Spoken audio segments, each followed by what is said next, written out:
Hey everyone, Kevin here. Today I'll be showing you a new budget computer build that won't cost you more than $500. So, let's start. So, first, most important part is the case, unless you want to leave it exposed. So, for the case, I chose the Roswell Dual Fans Micro ATX, remember, Micro ATX Mini Tower Computer Case.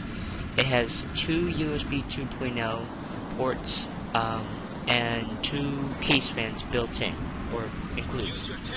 The second most important part, and you won't be able to use it without this, a Corsair Vengeance Blue 4GB, 1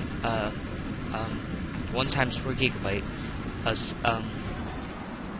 1600 megahertz, DDR3 Corsair Vengeance. Desktop memory. Now let's go to another thing that's most important. The EVGA 500 watt power supply, maximum 500 watt. If it overloads, it'll shut off. So make sure you have enough power if you modify the specs a little. Next most important part is the CPU. I chose the AMD A6 6400K. Unless you want to kick up the budget, then you could choose an A8 or A10. It's compatible with the motherboard I am about to tell you, and that is the MSI A58M-E33. It's compatible with FM2 Plus and FM2 CPUs, and has plenty of features. All these will be in the description, just so you know. Now, onto the graphics card. You don't need a graphics card unless you want to stick in a Tesla. You could just choose 1GB is more than enough for today's games, like Battlefield and all that, or Minecraft. I chose for the graphics card. I chose the PNY GT640 1GB. DDR3. I know it's slower, but it works for me. Now, onto the peripherals. Unless you're using parts from your old computer, we have the Amazon Basics wired keyboard and mouse. It's not wireless, as I said. Now, if you're using a flight sim, I recommend the Extreme 3D Pro joystick. It doesn't cost more than $40. So, get it, it's the cheapest. And when I think about it, EVGA is the only manufacturer that I can think of that is not very expensive, and it's not very cheap. But, it's a good build quality. I've been using it for over a month now, and I gotta say, it's great. It does,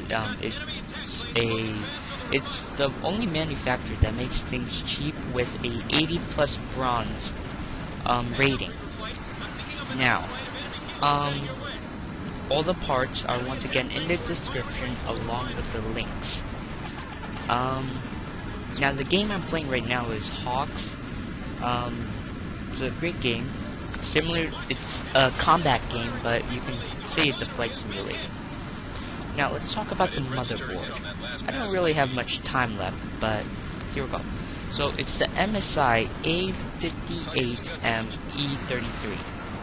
It's pretty good, actually. It's not that bad. It's not very expensive. It's not like the Z97 or Z87.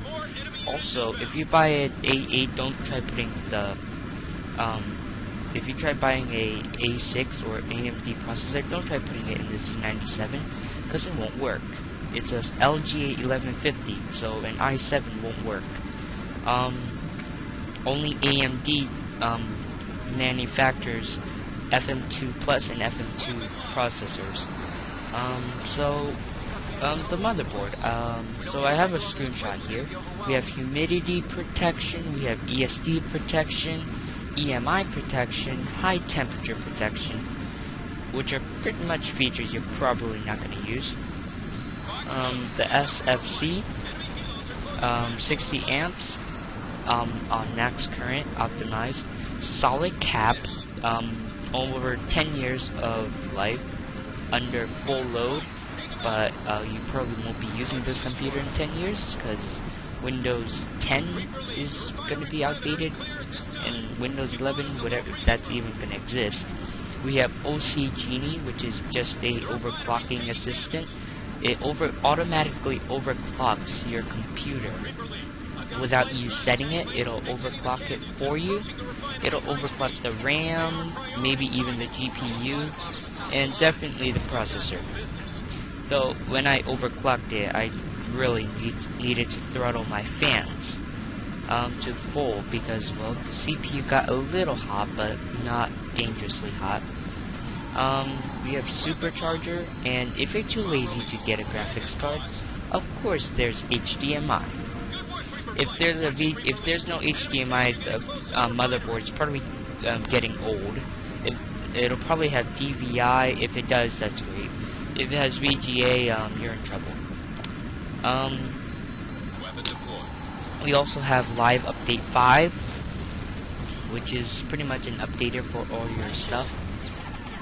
We have Click BIOS, which is pretty much a modern BIOS made by MSI, which is also known as MicroStar International. Also, if your BIOS is ever, I don't know, corrupted, you can always restore it, and there's also a place where you can back up your BIOS and overclocking settings. So I don't know why you would save your overclocks. They use only all solid capacitors. Now, MSI is a pretty reputable company. They sell a lot of stuff, from servers to tablets to cameras to notebooks, workstations, motherboards, graphics card, and PCs. So you should check them out. They're really good. And now the graphics card, a PNY. All I remember PNY is that they sell memory cards, which is probably what they're known for. But the graphics card overall is good. The graphics card has VGA, HDMI, and DVI dual link. Let's see.